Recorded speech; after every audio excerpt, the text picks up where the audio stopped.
بسم الله الرحمن الرحيم نحمده ونصلي على رسوله الكريم أما بعد وعن أبي يزيد معن بن يزيد الأخنس رضي الله عنه وهو أبوه وجده صحابيون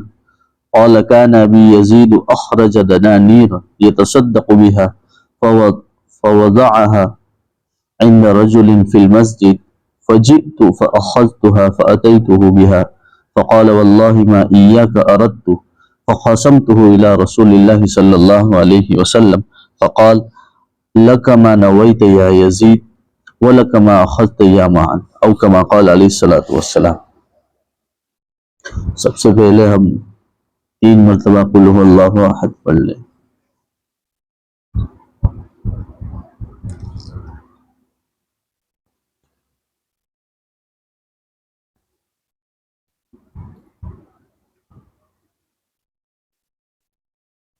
جو حدیث شریف آپ کے سامنے پڑھی گئی ہے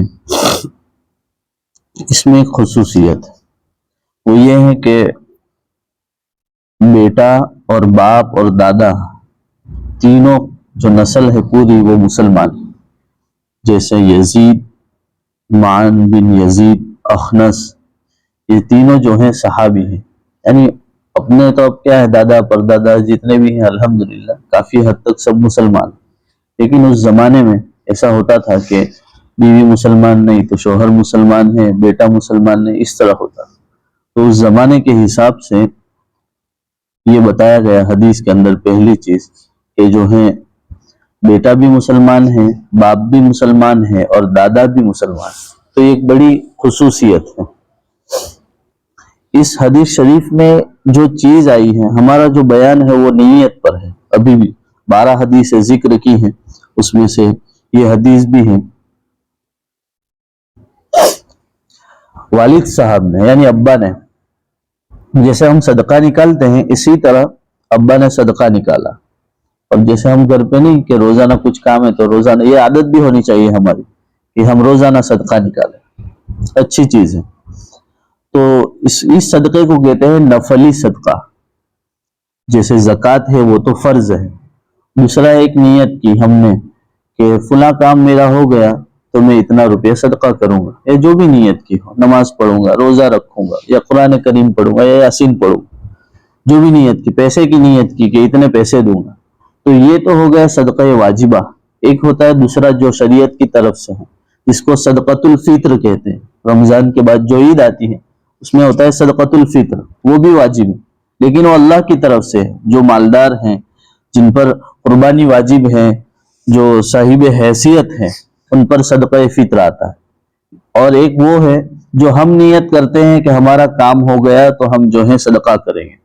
وہ بھی واجبہ ہے۔ اور ایک وہ ہے جو ہم روزانہ ایسے ہی کہ بھائی ہمارا یہ کام ہو جائے تو بس ہم صدقہ نکال دیں، اچھا ہو گیا تو ہم نے صدقہ نکال دیا، بیٹا بیمار تھا ہم نے یوں ہی صدقہ نکال دیا، اللہ شفا دے دے۔ تو صدقہ جو ہے وہ ڈھال ہے، مصیبتوں کو روکتا ہے۔ اس میں بھی والد صاحب اس حدیث کے اندر جو ہے ابا نے صدقہ نکالا اور نیت یہ کی کہ جو ہے کوئی بھی غریب آئے گا اس کو دے دیا۔ تو اس زمانے میں کوئی نیک شخص مسجد میں رہتا ہوگا، اس کو دیا کہ جو شخص بھی آپ کو لگے کہ فلاں مستحق ہے اس کو آپ دے دینا۔ اب اتفاق ایسا ہوا کہ باپ نے جو صدقے کا پیسہ دیا تھا، بیٹا جو ہے اسی حالت میں مسجد کے اندر آیا کسی بھی ضرورت کی وجہ سے۔ اس وقت تو جو ہے تعلیم بھی ہوتی تھی، تعلیم یعنی تعلیم کا سلسلہ، دین سیکھنے کے لیے لوگ آتے تھے، بیٹا بھی آیا تو جس صاحب کو دیا تھا وہ صاحب نے جو ہے اس صدقے کے مال کو، یعنی وہ باپ نے دیا تھا بیٹے نے لے لیا۔ یہاں سمجھانا یہ ہے، جیسے ہی گھر واپس آئے تو ابا پوچھتے ہیں پیسہ کہاں لائے ہو اٹلا بدا، صدقے کے تو کم ہوتے ہیں لیکن پوچھا کہ کہاں سے لائے، غریبی کا زمانہ تھا، پیسے کہاں سے لائے، نہ مزدوری کرنے گئے، کچھ کام دھندا ہے نہیں، پیسے کہاں سے لے کر آئے؟ تو انہوں نے کہا کہ میں مسجد گیا تھا تو وہاں پر ایک صاحب تھے، انہوں نے کہا، انہوں نے دیکھ کر ہی سمجھ گئے اور مجھے دے دیا، میں لے کر آ گیا۔ تو جو ہے باپ اور بیٹے کے درمیان ذرا کٹ پٹ ہو گئی، یعنی بولا چالی ہو گئی، بولا چالی یعنی اچھی بولا چالی کہ لیوانی جو ہے نے کیوں لے لیا۔ تو انہوں نے کہا کہ چلو معاملہ کیا کرتے ہیں, لڑنا زیادہ اچھا نہیں ہے, یہ لڑے نہیں ہے بلکہ جو ہے ایسا کہا کہ آپ لے کر آ گئے, میں نے تو جو ہے صدقے کا مال نکالا تھا, بیٹا لے کر آ گیا, اچھی بات تھوڑی ہے. تو پھر سارا معاملہ جب ایسا ہوا تو انہوں نے اس معاملے کو حل کرنے کے لیے نبی کریم صلی اللہ علیہ وسلم کی بارگاہ کے اندر جو ہے سارا مسئلہ رکھا. اس میں لکھا ہے آگے, فَخَاصَمْتُهُ إِلَى رَسُولِ اللَّهِ صلی اللہ علیہ وسلم, کہ جب ایسا لگا کہ جھگڑا ہو رہا ہے, بات چیت آگے بڑھ رہی ہے, تو کیا کرتے ہیں, بڑوں کو بیچ میں پڑھتے ہیں. ہمارا بھی یہی طریقہ ہے, ہم کیا کرتے ہیں, بڑوں کو بیچ میں رکھتے ہیں کہ آپ ذرا اس کا معاملہ سلجھا دو. یہ معاملہ ہوا, نبی کریم صلی اللہ علیہ وسلم نے بہت آسانی کے ساتھ جو ہے اس معاملے کو سلجھایا, کہ باپ کو یہ سمجھایا, یعنی والد صاحب کو یہ سمجھایا کہ آپ نے کیا نیت کی تھی. آپ نے نیت کی تھی کہ یہ صدقے کا مال ہے, میں کسی کو وکیل بنایا, جس کو دیا تھا نا مسجد میں, یہ مطلب کہ وکیل بنایا ہے کہ آپ کو جس کو لگے اس کو دے دینا, تو یہ وکیل بن گیا, آپ کی نیت پوری ہو گئی. اب جو لے رہا ہے یہ معن یعنی ان کا بیٹا, وہ شخص لے رہا ہے صدقہ نافلہ یعنی نفلی صدقہ, اور یہ تو لے سکتا ہے. میں نے اس سے پہلے بھی ایک مرتبہ جمعہ میں بھی یہ بات سمجھائی تھی کہ نفلی صدقہ اپنے والدین پر ہم خرچ کر سکتے ہیں. اس کو ہم سمجھیں, ہم روزانہ صدقہ نکالتے, اگر ہمارے پاس حیثیت ہے یعنی ہمارے پاس پیسے ہیں اور اللہ نے ہم کو مال دیا ہے, تب تو آپ چاہتے ہیں کہ نہیں خرچے, تب تو ٹھیک ہے, لیکن یہ صحیح ہے. آپ اگر اپنے والدین پر, اپنے بچے پر اگر صدقہ نافلہ, یاد رکھنا لیکن زکوٰۃ کے پیسے ہی اپنے بیٹے کو نہیں دینا, صدقہ واجبہ نہیں دینا, تو فطرہ جو ہوتا ہے وہ بھی نہیں دے سکتے. میں کون سا صدقے کی بات کر رہا ہوں جو ہم یوں ہی نکالتے ہیں, بچہ بیمار ہوا نکال لیا, گھر میں جو ہے ہمارا کچھ اچھا کام ہو گیا, خوشی کے مارے اللہ تیرا شکر ہے ہم نے صدقہ نکال دیا, تاکہ جو ہے ہمارے کام میں برکت رہے, اس لیے ہم نے نکالا. تو یہ جو صدقے ہیں اس کو ہم ہمارے والدین پر یا پھر ہمارے بچوں پر یا رشتہ داروں میں ہم دے سکتے ہیں. تو یہ حضور صلی اللہ علیہ وسلم نے فرمایا کہ معن نے یعنی بیٹے نے جو کام کیا وہ اپنے حساب سے صحیح ہے. حضور صلی اللہ علیہ وسلم نے فرمایا لک ما نویت یا یزید, آپ نے جو نیت کی تھی اللہ نے آپ کو اس کا صلہ دے دیا, اور مان یعنی بیٹے نے جو لیا ہے وہ اس کا حق ہے, وہ لے لیا, اس کو کوئی مطلب نہیں, کوئی پریشانی نہیں, یعنی صدقہ نافلہ ہے, اس میں کوئی گناہ نہیں ہوگا, یعنی بلکہ اچھی ہے, اچھی چیز ہے, لے لیا تب بھی کوئی برا نہیں ہے. تو ایک بات ہمیں اس سے یہ سمجھ میں آئی کہ دیکھو شرعی مسئلے میں رشتہ داروں میں جب بھی کبھی انبن کچھ بات چیت بگڑے تو بڑوں کے پاس جا کر اس مسئلے کو حل کرنا چاہیے, جیسے حل ہوا نا باپ اور بیٹے کے درمیان ہوا. تو دوسری چیز کہ شرعی مسئلے میں جیسے رفیق بھائی میرے والد ہیں, اب یہ کوئی بات کر رہے ہیں, مجھے معلوم ہے کہ میں عالم ہوں, میں جانتا ہوں, لیکن ان کے سامنے کچھ بولوں اس سے بہتر ہے کہ میں قاضی یا جج یا جو دین کا بڑا ہے اس کے پاس جا کر سارا مسئلہ بتا دے کہ آپ بھی چلو ہمارے ساتھ, اور یہ والدین کی نافرمانی میں شمار نہیں ہوتا. یعنی آج نے عالم بنی کا بہت موٹا تھے کہ باپ نے بولتا, ایسا نہیں. دین کا معاملہ ہے تو کیا کریں, کسی بڑے سے, کیونکہ بیٹا بولے گا تو باپ کو برا لگے گا, تو کرنا کیا ہے, آپ بولے نہیں بلکہ جو ہے بڑے کے پاس لے جائے اور سارا مسئلہ بتا دے, جو بات کہی جائے گی اس پر عمل کرنا ہے. تو یہ چیز ہے, اس حدیث شریف سے یہ بات بھی سمجھ میں آئی کہ اگر والدین کو قاضی کے پاس, قاضی یعنی جو اسلامی عدالت ہوتی ہے ہماری, جیسے ڈابل میں ہے, بڑے بڑے مدرسے کے اندر ہوتی ہے محکمہ عدالت, جہاں فیصلے ہوتے ہیں, میراث کے بھی فیصلے ہوتے ہیں, اس میں آج مسئلہ بھی آ رہا ہے وہ. تو ایک حدیث تو یہ ہو گئی. دوسری حدیث جو ہے بہت لمبی ہے, اس کو ذرا غور سے سنیے. ونبی اسحاق سعد بن ابی وقاص مالک بن احیب بن عبد مناف بن زہرہ بن کلاب بن مرہ بن کعب بن لوی القرشی کی زہری کی رضی اللہ عنہ احد العشرة المشہود لهم بالجنہ قال جاءني رسول الله صلی اللہ علیہ وسلم يعودني عام حجة الوداع من وجع اشتد بي فقلت يا رسول الله إني قد بلغ بي من الوجع ما ترى وأنا ذو مال ولا يرثني إلا ابنة لي أفأتصدق بثلثي مالي قال لا قلت فالشطر يا رسول الله فقال لا قلت فالثلث يا رسول الله قال الثلث والثلث كثير أو كبير إنك أن تذر ورثتك أغنياء خير من أن تذرهم عالة يتكففون الناس وإنك لن تنفق نفقة تبغي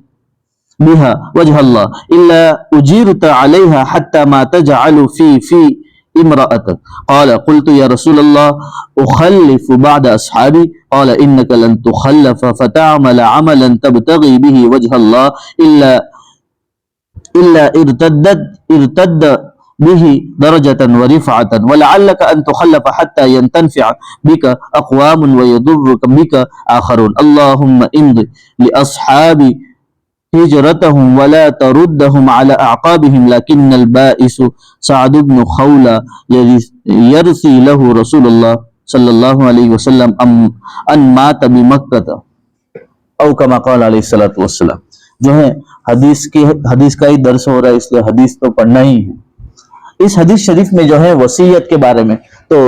میراث کو ہم زیادہ سمجھے گی نہیں، کیونکہ جب گھر کے مسئلے ہو تب جا کر بڑے مفتی سے پوچھ ہی لینے کا، ساری وراثت جو ہے وہ سارا لکھ کر دے دینے کا کہ یہ چیزیں یہ چیزیں یہ چیزیں، کیونکہ سارا مسئلہ سمجھانا تو بہت مشکل ہے، بہت لمبا ہے. اور جو ہے قیامت میں جب قیامت قریب ہوگی سب سے پہلے میراث کا علم اٹھا لیا جائے، یعنی میراث کے جاننے والے بہت کم رہیں گے. اس حدیث شریف میں کیا ہے؟ پہلی چیز تو یہ ہے کہ سعد ابن وقاص یہ بڑے صحابی ہیں، جلیل القدر صحابی، اور یہ وہ صحابی ہیں جن کو دنیا ہی کے اندر 10 صحابہ ایسے ہیں، اور بھی دوسرے بہت سارے 10 صحابہ ایسے ہیں عشرہ مبشرہ جنہیں کہتے ہیں. ان میں سعد ابن وقاص وہ ہیں جن کو دنیا ہی کے اندر اللہ نے جنت کی خوشخبری سنا دی، ان میں سے ایک یہ بھی ہے سعد ابن وقاص. اس حدیث شریف میں یہ ہے کہ سعد ابن وقاص جو ہیں بڑے مالدار تھے، اور بیماری کا ان کا وقت قریب آ گیا. اب انہیں پتا چلا کہ میں اس بیماری میں اب اینڈ ہے اپنا، یعنی گزر جانے والے، اب جینے کی امید باقی نہیں رہی. انہوں نے سوچا کہ میں مالدار ہوں، میری میراث کے اندر صرف ایک بیٹی ہی ہے اور کوئی نہیں، صرف بیٹی ہے. ہمارے یہاں تو کھاج جاتے ہیں، یہاں کیا کہہ رہے ہیں کہ بیٹی ہی ایک ہے جو حصے دار بنتی ہے وارث کے اندر، وارثائی میں. دوسرے بھی ہیں، ہمارے حضرت نے لکھا ہے مفتی احمد صاحب نے کہ گجراتی میں جس کو سیدھی لیٹی کے وارث کہتے ہیں، عصبہ، جس کو اردو کے اندر عصبہ کہتے ہیں. میراث کا علم جو ہے مجھے بھی بہت زیادہ معلوم نہیں، اس لیے اپنے تو مفتی سے کانٹیکٹ کر لیتے. معلوم نہیں اس لیے کہ پڑھنے کے زمانے میں تو برابر پڑھ لیا، پھر اس کی اسٹڈی نہیں ہوتی ہے تو وہ بھول جاتے. اتنا مشکل ہوتا ہے، اس کو دو، بیٹے کو دو، پھر پوتے کو دو، نواسے کو ادھر دو ادھر دو، پوری اتنی لمبی لمبی لائن لگتی ہے اس کی. تو جو ہے وہ بڑے مسائل ہے، اس کو اچھی طرح سے حل کرنا ہے. میں صرف اس حدیث میں کیا ہے وہ بتاتا ہوں. عصبہ جو ہے یہ تو رشتہ داروں کے اندر آتے ہیں میراث کے اندر. اس حدیث میں جو مجھے بتانا ہے وہ یہ ہے، ہماری نیت پر ہی یہ حدیث ہے کہ سعد بن وقاص نے کہا کہ میں بڑا مالدار ہوں اور میرے حصے کے اندر وراثت میں بیٹی ہے، اور جو ہے میں چاہتا ہوں کہ میں 2/3 مال، میرا بہت سارا مال ہے، اس میں سے 2/3 یعنی آدھے سے بھی زیادہ مال جو ہے میں اللہ کے راستے میں دے دوں. اللہ کے نبی صلی اللہ علیہ وسلم کو یہ بات بتائی. تو یہ بھی چیزیں ہیں کہ جب کبھی ہم میراث دین کے معاملے میں دینا چاہتے ہو تو پہلے کسی بڑے سے پوچھو، دین کے اعتبار سے جو بڑے ہیں ان سے پوچھنا ہے، ایسے ہی الل ٹپ نہیں دینا. آگے اس وسلم نے فرمایا کہ جو ہے 2/3 تو بہت زیادہ ہے. اس وسلم نے فرمایا قال الثلث والثلث کثیر او کبیر، آدھے سے زیادہ مال دے رہے ہو، کیا کر رہے ہو تم؟ اس طرح اس وسلم نے فرمایا سلوسن تو بہت ہے، اتنا سب نہیں دینا ہے. دین کے معاملے میں دینا تو اچھا ہے، لیکن اس وسلم نے آگے یہ فرمایا کہ اگر تم میراث میں اپنے مال میں سے جب کہ تم کو یہ معلوم ہے کہ میں اب اس بیماری میں گزر جانے والا ہوں، اس کے بعد جو ہے شریعت تمہارے اوپر پابندی لگاتی، اب جو ہے صرف تمہارے 1/3 مال میں سے ہی صدقہ کرنا ہے، اللہ کے راستے میں دینا، اس کے علاوہ میں نہیں دے سکتے آپ. یہ قانون یہاں سے نکلا ہے اس حدیث شریف سے. تو اس میں ہوا کیا ہے کہ جو ہے یہ تو کہہ رہے تھے کہ آدھے سے زیادہ، یعنی یوں سمجھو کہ پونا مال اللہ کے راستے میں، اور جو بیٹی کا حصہ جو بچتا ہے پاؤ بھاگ کا 1/3 بھاگ، وہ جو ہے بیٹی کو مل جائے گا، اس کا حصہ تو اس کو ملے گا. اللہ کے نبی صلی اللہ علیہ وسلم نے فرمایا نہیں، ایسا نہ کرو، بلکہ کیا کرو؟ تو انہوں نے کہا کہ جب 3/3 تم جو ہے آدھے سے زیادہ بھی دینا نہیں چاہتے تو کتنا دو؟ تو سعد بن وقاص جو ہے دین میں خرچ کرنے والے بہت زیادہ تھے، انہوں نے کہا کہ آدھا دے دوں. وسلم نے فرمایا نہیں، آدھا بھی نہیں، تو اب کتنا دوں؟ پھر جو ہے وسلم کو سعد بن وقاص نے کہا کہ 1/3 تو دے دوں. تو اللہ کے نبی صلی اللہ علیہ وسلم نے فرمایا کہ 1/3 بھی بہت زیادہ ہے لیکن چل جائے گا.